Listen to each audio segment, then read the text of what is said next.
and on TuneIn, iHeart, and on Odyssey.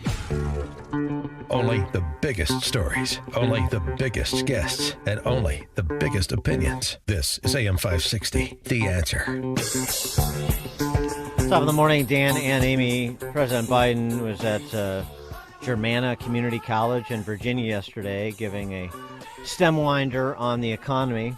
And here's what he had to say about inflation, the causes of it, and what he's going to do about it. Remember, year over year, 7.5% inflation, 1.7% drop in wages.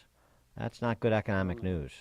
I know food prices are up, and we're working to bring them down. As I said, I grew up in a family where the price at the pump went up, you felt it, and I understand. But these things are necessities. We're working to bring down prices where they're not totally what the families, in fact, have to pay now. You still have to pay for child care. Child care is a cost for millions of families. You still have to pay your prescription drug prices. You still have to pay for health care. You want to lower the cost of living for people, help them in those areas. So there's more than one way for a family when it comes to raising their standard of living. I'm going to work like the devil to bring gas prices down, which I'm going to working to make sure that we keep strengthening the supply chains to bring the cost of energy and everything else and the goods that come to America down by helping the ports 24/7, by changing a whole range of things that, what's happened with COVID has caused significant increase in prices in the supply chain. Okay. Well, let's dissect that with our friend Jim Iuorio. He's a business analyst for Fox Business, and he's proprietor of Brandt's Restaurant in Palatine. Jim, thanks for joining us again. Appreciate it. Thanks for having me, Dan.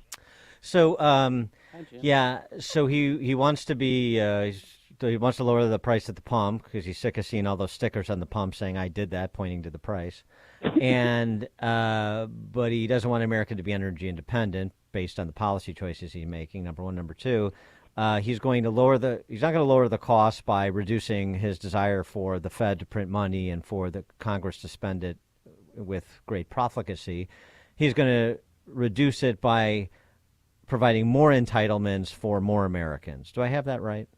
Yeah, you have it right, exactly. And it seems to me that when I was a child, no one really believed politicians completely, but at least you could count on them not to consistently say the opposite of what the truth is. This is ridiculous. If you want gas prices to go down, stop being one of the primary causes for gas prices to go up. And that's been what's gone on since he took office. I mean, you can't put restrictions and regulate and then be like, gosh, why is that price going up? It's absolutely absurd. The other part where he mentioned that COVID disrupted the supply chain. COVID did not disrupt the supply chain. COVID mitigation strategies instituted by government. I hate when they use language and make this slight nuance and get people to believe that the government had nothing to do with it. And again, now you can line up any non-government economist on the planet and say, will the government spending another $2 trillion help to bring inflation down? And you won't even get an answer because all you'll get will be laughs.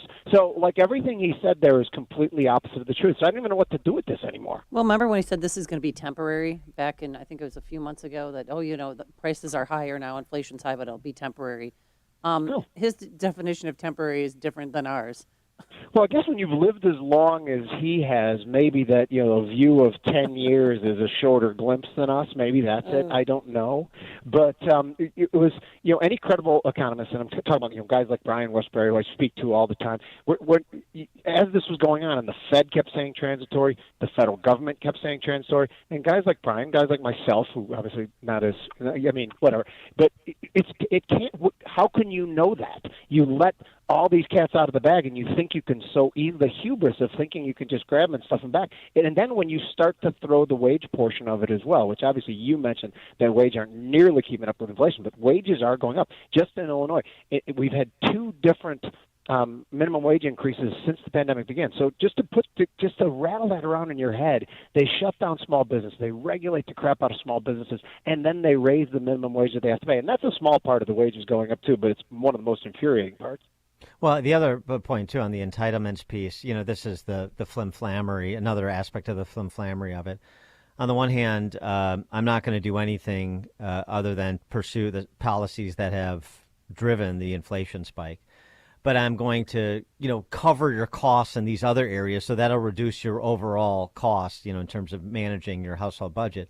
But of course, we know that there's no free lunch, and we know that extending another entitlement to more Americans is not going to reduce cost overall, and it's not going to be a benefit to household budgets because it creates all these other externalities. Somebody has to pay for that, and I know they're going to say the rich and so on and so forth. But we've seen anything where the government is the primary mover, healthcare, college tuition, prices spike, and middle-income families can't come close to keeping up with those spikes. And that's a necessary, that must happen. Just take like the housing portion of it. When they come in and say rent control and do all these things in the housing market, every economist, again, knows that what you're doing, like a year before you even get enough votes to institute price control and rent control in the housing market, developers start to shy away from that area. The supply starts to decrease. And all of a sudden, 2 years down the road, nobody's building there. Yes, the rents for that are subsidized stay there, but anytime that covenant is broken, the next rent is explodes higher. That happens in every different thing that the government keeps their hand in. The most scary thing to me is when a government comes in and says they're going to control prices in something, and that's what they're gearing toward here. We tried price controls in the 70s, and they didn't work. They exploded. They absolutely don't work. The free market is what brings price down. Competition is what brings price down. And at this point in time, I think they know that. I just think they're trying to pretend to solve a problem. And as they've said, as Rahm said, as Nancy Pelosi said, you never let a good crisis go to waste. And in the past, I thought that meant when a crisis occurs organically. Now I'm not so sure that they're not fine with causing the crisis and then just elegantly blaming it on their opponent. I guess that hubris, the hubris to control the virus, we should have thought through this. The hubris to control prices, the hubris to control inflation, price spikes.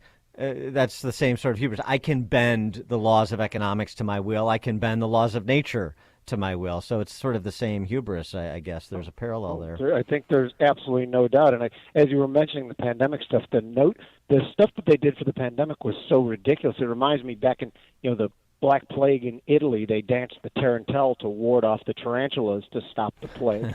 And I'm pretty sure that that's more scientific than some of the things we did here. I laugh every time I walk by and see those little circles on the ground that's supposed to indicate 6 feet apart. And I always say to the people, how many lives did those save? And the fact that they shut down drinking fountains and closed everything down in the summer. I mean, again, if you're not angry if your conclusion after the last 2 years is that we're supposed to give government more problem, I can't help you. Our conversation's over, I think.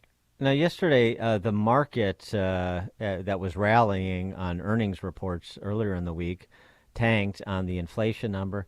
But explain that to us, because, these Wall Street watchers anticipated that inflation was magically going to start declining because the Fed has intimated that they're going to hike interest rates. So why were they? Why is there surprise?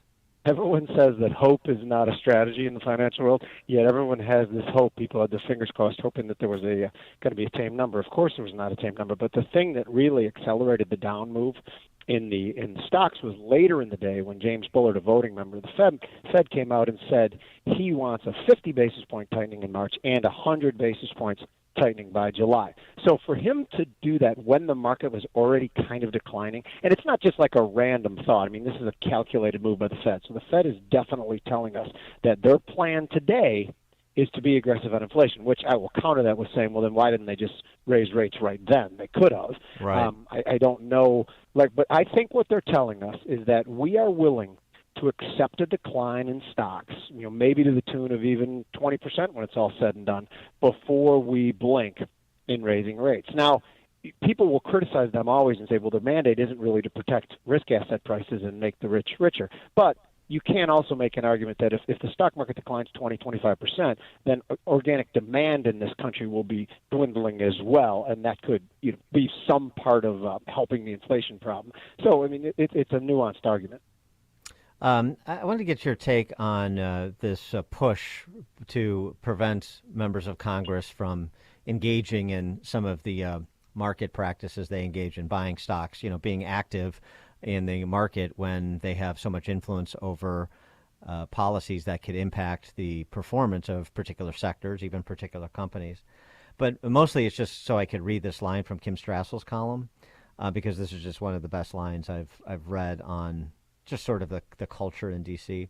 She writes, I can't imagine being the sort of sycophantic, fawning, toady, lickspittle, apple-polishing, lapdog yes man one must be to work for a legislator or Congress stute. Yes, Miss Jackson Lee, you are correct, and you also are brilliant and beautiful. This is in the context. Great words, man. I want to be yeah. And I also like, legislator and Congress stute. Yes, nice portmanteaus.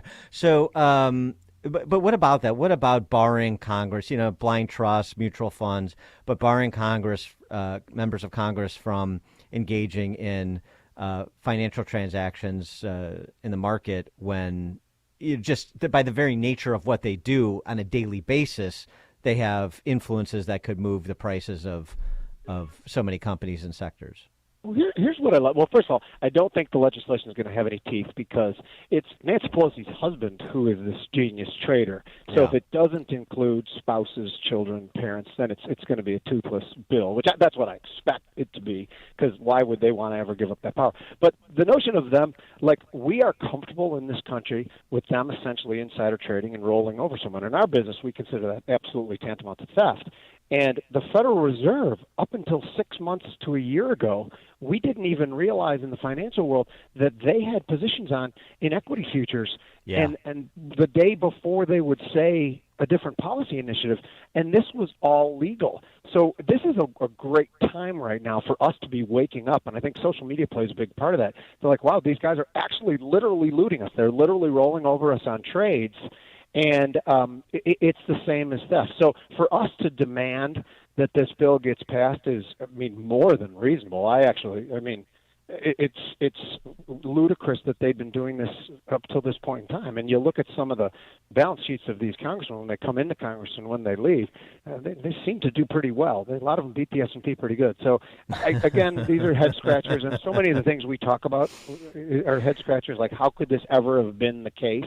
But it was. Yeah, I'd like to see some of the portfolios of members of Congress and see how many have if they beat the S&P. They're doing better than all the market makers on Wall Street. That'd be pretty interesting. That may raise some questions. In the futures industry, one of the things we love to talk about is Hillary Clinton trading cattle. Yeah, of course. Back in the 70s, and she made 9 trades and turned like $4,000 into $100,000, and then retired. So that's the equivalent of someone getting called up to the major leagues, hitting 9 straight home runs, and then saying, this is boring. I'm just going to go be an accountant somewhere. So it's again. Well, she went out. That's what brilliant. every great does. They go out on top, Jim. And they go out on top, and she's the greatest that's ever been. That's right. Literally, and this is coming from someone who's been in the futures industry for 35 years. Looking at her trading record, she's the single greatest futures trader that ever lived. That's the end of the story. I'll debate that with my last breath. Well, there you She's go. The GOAT. When they open the Futures Hall of Fame, she's the initial inductee. There's no question. Initial inductee, right, with Babe Ruth in the baseball one, right.